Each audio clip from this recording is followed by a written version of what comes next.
So I want to get into something really important, right? It has to do um, with the Bible verse, right? So in John 1:19 through 34, right? It talks about how, so being approached by a woman at the well, right? At the water well. She asks, she speaks to me, she's asking me, so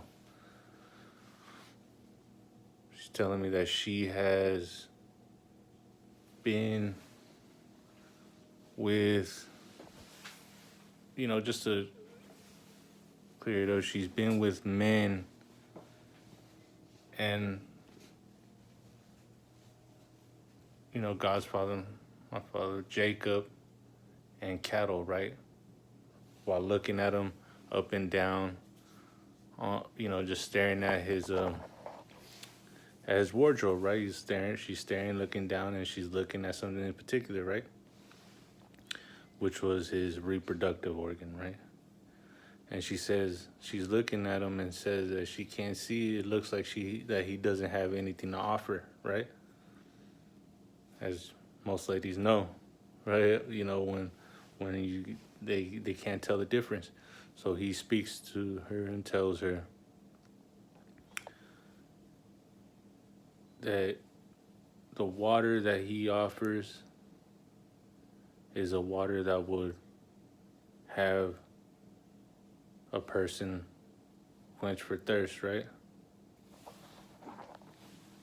But the same water can also have somebody that will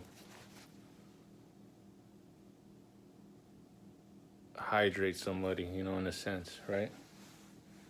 So pretty much he's stating that he's a man among men, if that makes any sense, right? He's saying that he is, just to clear it up, that he is above average, right? Than all men in the world, including who they thought was his father, Jacob, right? So what he's stating to them is that he has love that will make that will make women want to come back and will fiend for more, right? And he also says that he can give her husband the same capabilities, maybe not as much, but would help him so she could love her husband more, if that makes sense, right? So that's what I was stating at the well. So I could help your husband out by, if he drinks this water, he can be a strong man as well to be able to live with them forever, right?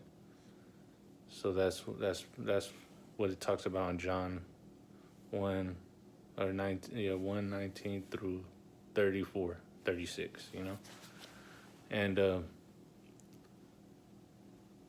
that right there just goes with what I was going to talk about as well. So we all know that God is a man among men, right? He is above average, right? And it says it clearly in the Bible.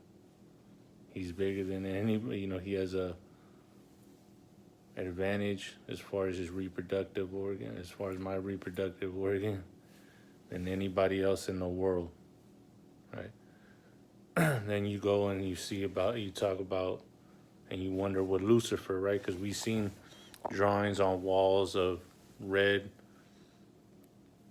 devil beings that had a reproductive organ that looked way above average, but in reality that wasn't supposed to be a red devil, right? Somebody had painted it red. For those who want to, Google it and stuff like that, it wasn't that, right?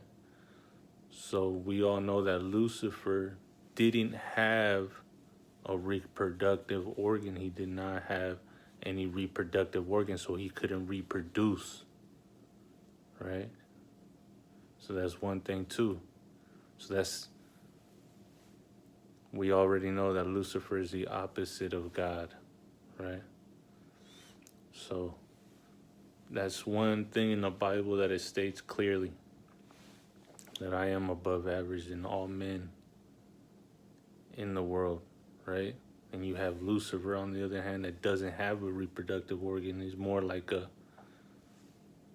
toy that you will see at the store, is what I'm trying to say, right? So that's one thing about the differences between myself and Lucifer, right? And that's one topic I wanted to get into, just in case anybody was confused on who is who and what that Bible verse meant in the Bible, on John 19 through 1 John 19 through 34. So just read it, read John. It's a good book. It also states a little bit about Revelations, but mainly on John. It used to say on the original Bible, which it should say on most Bibles, it says God was a man amongst men. Man among men. Stay blessed, stay informed.